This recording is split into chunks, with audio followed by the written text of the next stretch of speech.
That became a But good morning, good morning. Horrible human beings. The shows you watched when you was kids episode. And this came to me because I was sitting there thinking about, you know, all them shows you watched when you was a kid. Go back, and I ain't talking about when you was 3 and 4, 5, or 6 years old, but everything when you was under 10, go back and watch it 20, 25 years later. But specifically for anybody of that era, for the shows in the 80s, man, I look back at that and I said, damn, there's a lot of that ain't make sense, and some of it that was wrong. And I'm talking about like back when Dudley and that nasty man was in the bike shop. But it gets, for the very special episode of Diff'rent Strokes, but it just get crazy. First of all, what was the fetish with having little dwarf black boys for white people in the 80s? You just can't tell me that Webster and Diff'rent Strokes, I mean, they was both great shows. I guess the characters wasn't dwarves, they was little boys, but they would perpetually be little boys for the next 38 years. But it was deeper than that. I was talking to my man about, I was thinking about Punky Brewster.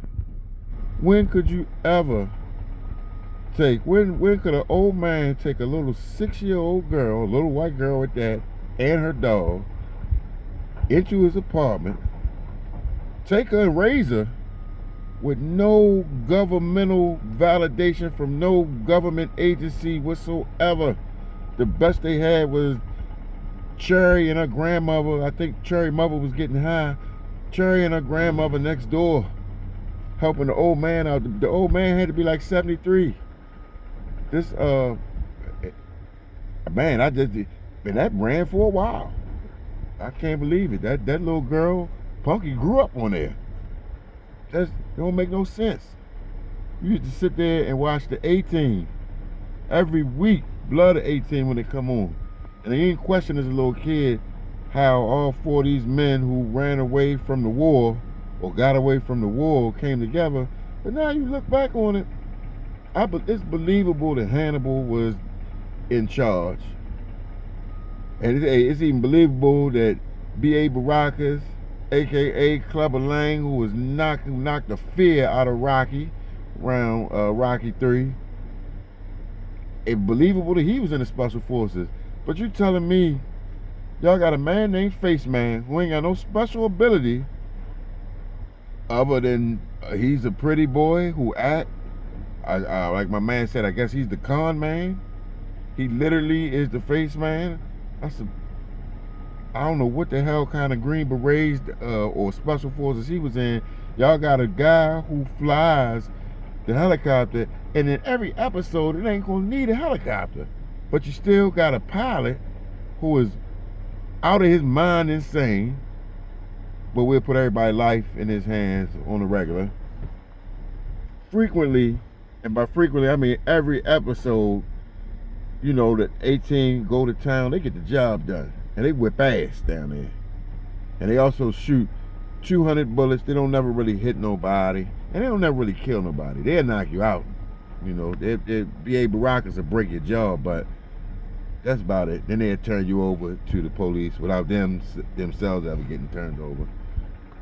I'm thinking about Knight Rider, with Michael Knight riding around with the car talking to him. That was so cool back when you was a little kid, man. The car talked to you and did everything. But how Michael Knight got money? Seriously, somebody said the car made money. So you telling me the car was printing out counterfeit money? And what kind of retirement plan did Michael Myers? What type of insurance did he have? A, for the car, but B, also for his health and for himself. You don't think about that. Also, where did Michael Knight live at? I don't care how slick the car is, you can't just keep meeting women and sleeping in the car. And I ain't talking about sleeping with the women, I'm talking about literally sleeping in the car like it's a hotel when you pull up onto that big truck where everybody else was. And everybody else who worked with Michael Knight, I'm pretty sure they had a house. That was just a job for them. Michael Knight lived that job, day in and day out. But you don't think about that when you was a kid. Another one, the Dukes of Hazzard. Used to love that when you was, you know, if you were of a certain age in that era, them boys jump across the car. Matter of fact, that car only even had doors that open. Them boys was jumping through the windows. But then, and they was the good guys of the show. But only to come to find out years later that, yeah, they was running moonshine, and sometimes them boys is running dope. Yo, they was literally running heroin through several episodes. I said, man, so that turned into something else. I ain't and for the amount of dope they was running, they should have had a lot more money than that. I mean, maybe they just wanted that car. I'm wondering now, was they even processing it and turning, making meth, and we just ain't know back then. But it's really shocking when you look back at the shows of the 80s. I can't forget Give Me a Break. All the shows in the 80s had theme songs where, man, they were soulful, and it hit you in your soul. I almost bust out to a rendition of Give Me a Break. But Nell Carter sitting there watching The Policeman in Chicago. He had about 6, 7 kids. Nell Carter watched all of them. I said, the father wasn't ever even a father. And I don't know how much he was making. He must have been the top cop in Chicago, because for that whole family and to pay Nell her salary, and that man had to be making $300,000 by 1982 standards. But you know, it was a different time. The 1980s and sitcoms was a different time. It's crazy when you go back and look at the things from when you was a kid, because none of them make sense. None of them make sense no more. But Horrible Human Beings, the shows from when you was a kid, the 80s edition episode. Y'all be safe.